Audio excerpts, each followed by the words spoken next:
बच्चों, आज हम आपकी पोयम 9 स्टार्ट ले रहे हैं आपकी इंग्लिश में ही। बिहाइव में, इंग्लिश की बिहाइव में पोयम 9 जिसका नाम है द स्नेक ट्राइंग। ये है हमारा लेक्चर 228 और पेज नंबर 125 हमारी बिहाइव में। द स्नेक ट्राइंग है पोयम का नाम। ये पोयम लिखी है WWE रोज ने। WWE रोज मतलब विलियम रिचर्डसन रोज। W साइलेंट है रिचर्डसन में। विलियम रिचर्डसन रोज ने लिखी है।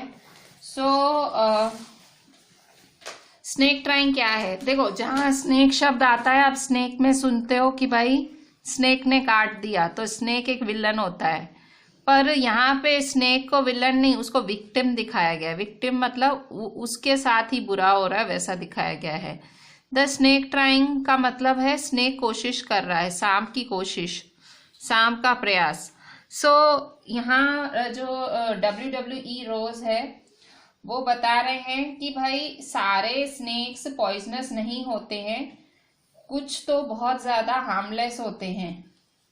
ये बेवकूफी होती है कि हम जैसे ही स्नेक को देखते हैं उसे मार डालते हैं।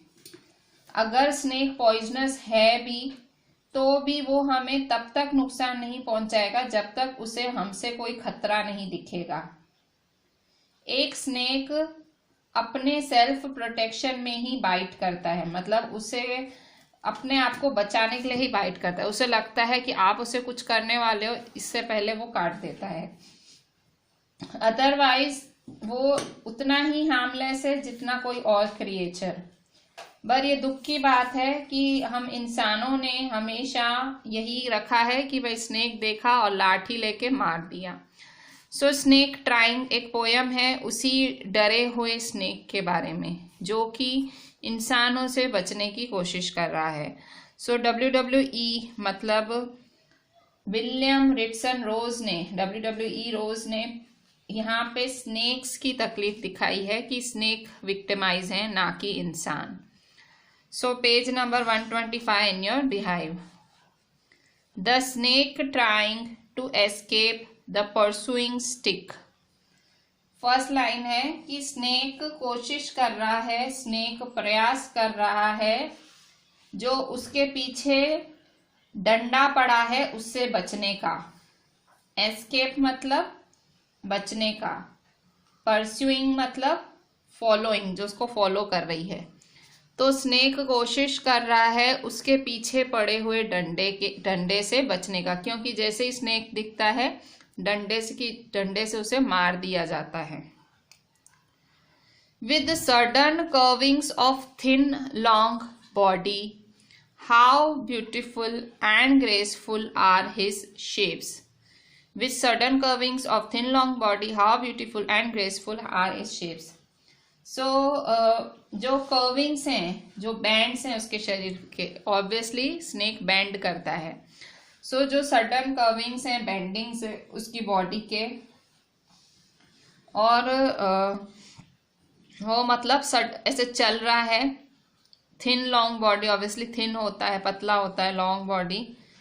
How beautiful and graceful are his shapes. इसकी जो शेप्स हैं, मतलब जो ऐसे कर्वी शेप्स हैं, जो कर्व बनता है उसके चलने से, वो कितनी ब्यूटीफुल है, कितना सुंदर है। ग्रेसफुल कितना अट्रैक्टिव है। ठीक है, राइटर यहाँ तारीफ कर रहा है स्नेक के चाल की। स्नेक चलता है तो उसकी जो शेप्स हैं, जो कर्व्स हैं, बहुत ही ब्यूटीफुल और बहुत ही ग्रेसफुल दिखती हैं। He glides through the water away from the stroke. He glides through the water away from the stroke. इसका मतलब क्या हुआ? फिसलना। ठीक है, ग्लाइड का मतलब फिसलना। वो पानी से फिसले जा रहा है। स्ट्रोक का मतलब क्या है? मार, मतलब जो उसको डंडी से मार पड़ रही है उससे बचने के लिए वो पानी में फिसला जा रहा है। Oh let him go over the water into reeds to hide without hurt. Poet क्या बोल रहा है? ओ लेट हिम गो, अरे जाने दो उसे। Oh let him go over the water into the reeds to hide without hurt. उसे जाने दो, पानी के ऊपर से जाने दो, ताकि वो जाके छिप पाए। कहाँ जाके छिप पाए? प्लांट्स में। रीड्स मतलब प्लांट्स। सो प्लांट्स में जाके छिप पाए, बिना उसको कुछ लगे, मतलब विदाउट हर्ट, उसको लगे ना, वो वहां जाके प्लांट्स में जाके छिप पाए। सो उसको जाने दो। Small and green, he is harmless even to children. So अब वो स्नेक के लिए बोल रहा है राइटर कि वो छोटा है, वो हरा है, और वो बच्चों तक को नुकसान नहीं पहुंचाएगा। स्नेक के बारे में बोल रहा है।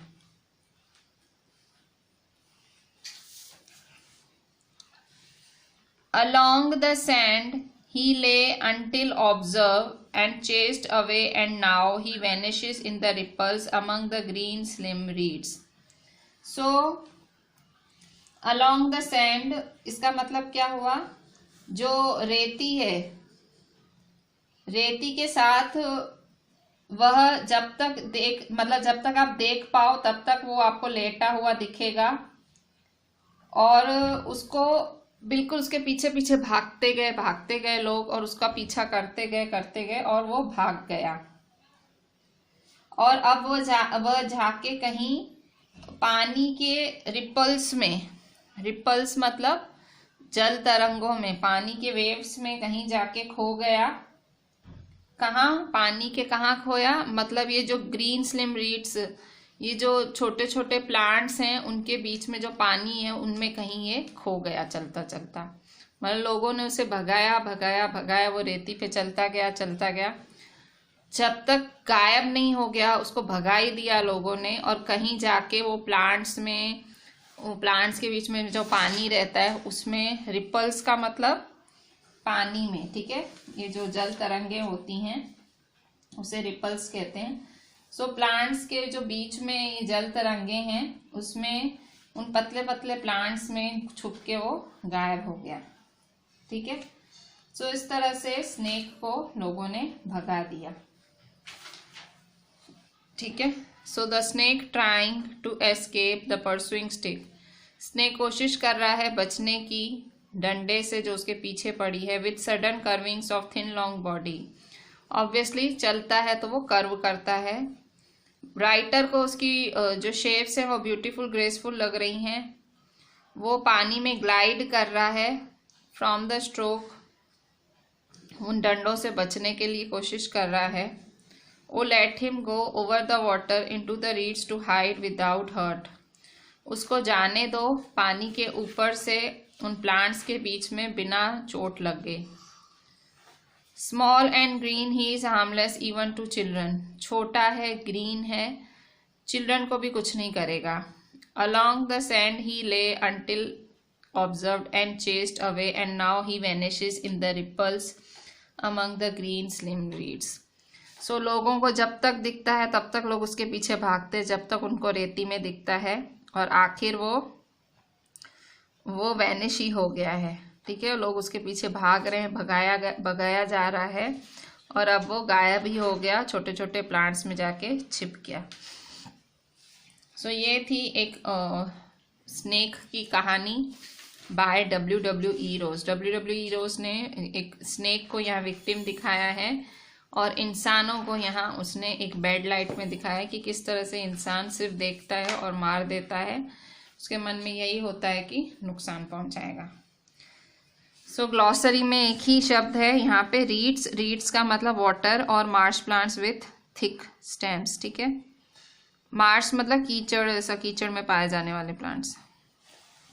थिंकिंग अबाउट द पोएम में आपके 5 क्वेश्चन आंसर से हम वो डिस्कस कर लेते हैं।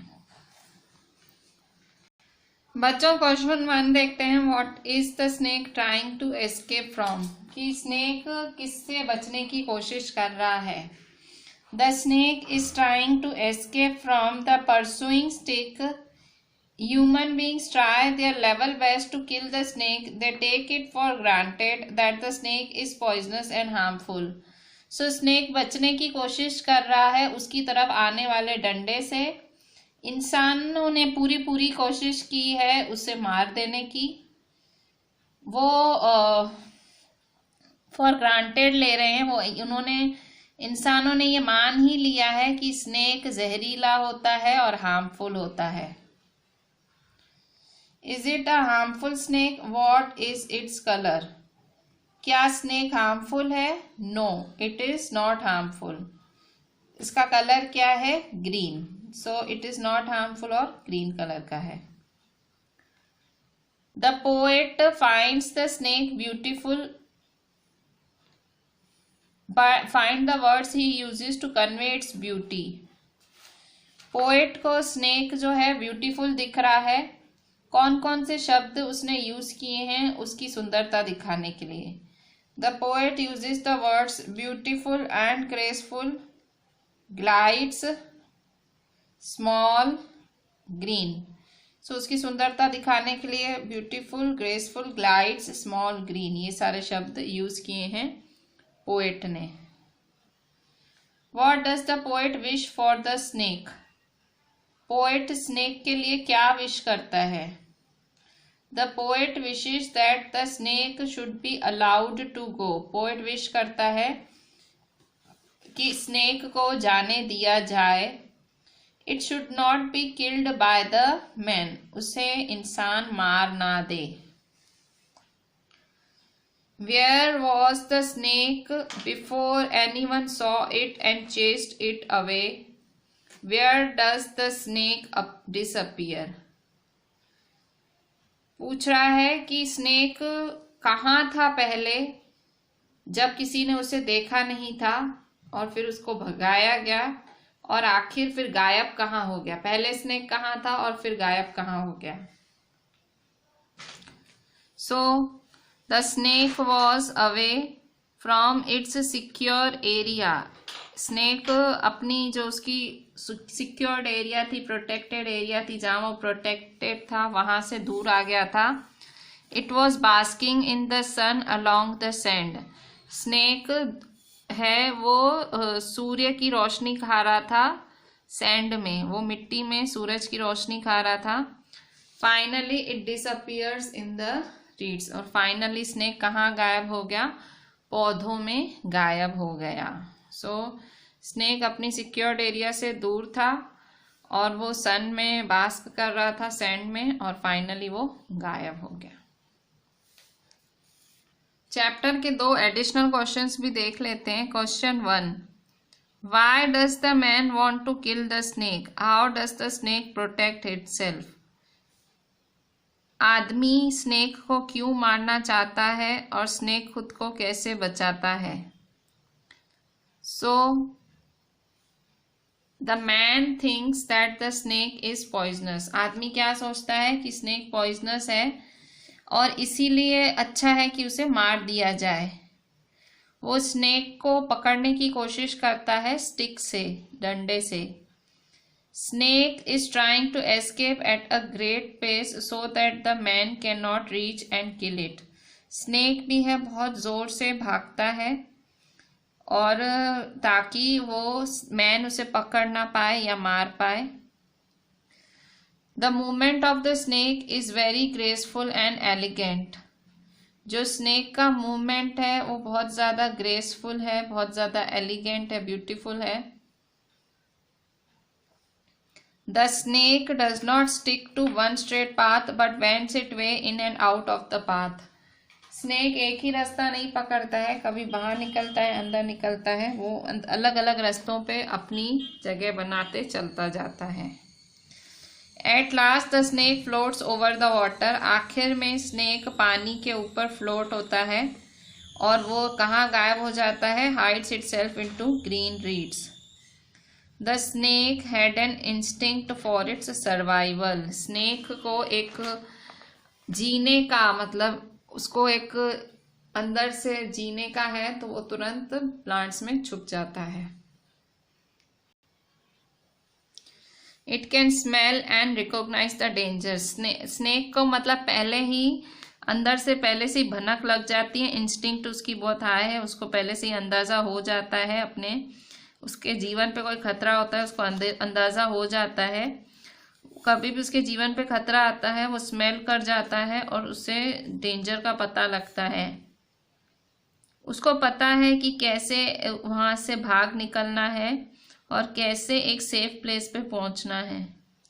वो उसकी तरफ आता हुआ डंडे से भी बचता है, उसकी चोट से भी बचता है, और फाइनली वो हरे प्लांट्स में गायब हो जाता है छोटे छोटे। Question 2. Why is the poet fascinated by the snake? Why does he want to let it go unhurt into the reeds? Poet जो है वो स्नेक से क्यों इतना ज़्यादा फैसिनेटेड है, क्यों वो उससे ज़्यादा इतना उत्साहित है, क्यों वो उसको चाह रहा है कि उसको बिल्कुल चोट ना लगे और वो छुप जाए जल्दी से जाके रीड्स में, प्लांट्स में। Even a snake can be graceful and beautiful. Poet के हिसाब से एक स्नेक भी ग्रेसफुल हो सकता है, ब्यूटीफुल हो सकता है। At least to the poet, the snake is a living being with grace and beauty. Poet के हिसाब से स्नेक एक जीता मतलब जीने वाली चीज है जिसमें ग्रेस है, जिसमें ब्यूटी है। The snake describe in the poem is small and green in colour. जो स्नेक डिस्क्राइब किया है पोएट ने वो स्मॉल है, छोटा सा है, ग्रीन कलर का है। The sudden curvings of its thin body charm the poet. वो जैसे कर्व कर करके चलता है, पोएट वो देख के एकदम चार्म हो गया है। So does it's graceful movement. जैसे ग्रेसफुली चल रहा है उसको देख के भी पोएट खुश हो गया है। When it glides through the water, it looks like an object of grace and beauty. जब वो पानी में भी चल रहा है तो वो भी बहुत ग्रेसफुल और ब्यूटीफुल दिख रहा है। He develops a liking and sympathy for this strange creature of nature. Poet को एक अलग सी लाइकिंग हो रही है उसके लिए और सिंपथी जाग रही है स्ट्रेंज क्रिएचर के लिए जो नेचर का है।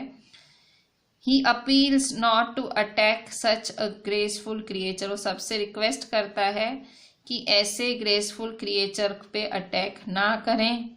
The small green snake is not poisonous. ये छोटा सा ग्रीन स्नेक बिल्कुल भी पॉइजनस नहीं है। It is harmless even to children. छोटे बच्चों को भी ये बिल्कुल नुकसान नहीं पहुंचाएगा। Such a beautiful and harmless snake should not be an object of our anger. ऐसा ब्यूटीफुल और ऐसा हार्मलेस स्नेक वो हमारे गुस्से का कारण नहीं, मतलब गुस्से की वजह से उसको हार्म नहीं पहुंचाना है। On the other hand it deserves appreciation and our sympathy. उसको हमारी अप्रिसिएशन मिलनी चाहिए, उसको हमारी सिंपथी मिलनी चाहिए, ना कि हमारे डंडे।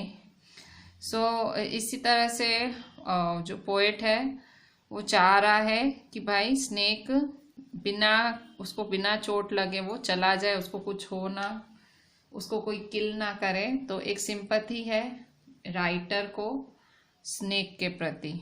सो with this small poem the snake trying is over here. हमने एनसीईआरटी टेक्स्ट बुक के क्वेश्चंस डिस्कस किए। We discussed 2 extra questions also. So ending this chapter here, poem here only. Write each and every question answer properly and WhatsApp me the entire thing. Thank you.